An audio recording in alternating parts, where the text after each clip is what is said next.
আজকে ছিল 28 রমজান। ইফতার করে তাড়াহুড়ো করে চলে গেলাম হচ্ছে আমরা একটু মার্কেটের দিকে গিয়েছিলাম, কারণ এই বছরে আর কি মার্কেটে যাওয়া হয়নি, কেনাকাটা করা হয়নি। তো ভাবলাম যে একটু যাই, ঘুরে আসি, মার্কেটের কী অবস্থা দেখে আসি। কেনাকাটা করব না বলে যে মার্কেটে যাব না, এটা তো হতে পারে না।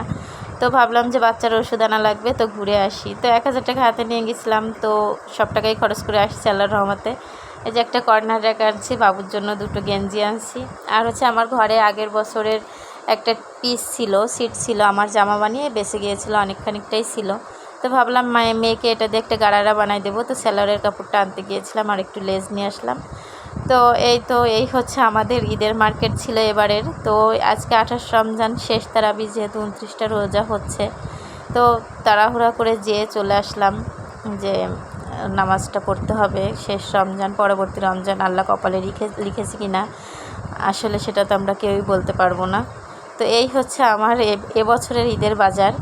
ঈদে আমি আসলে এভাবে আমার কোনো দিনও ঈদ কাটেনি। তো সব কিছুই আল্লাহর ইচ্ছা। তারপরেও আমি আলহামদুলিল্লাহ সব কিছু মিলে আমার কর্নার একটা কেমন হয়েছে অবশ্যই কমেন্ট করে জানাবেন।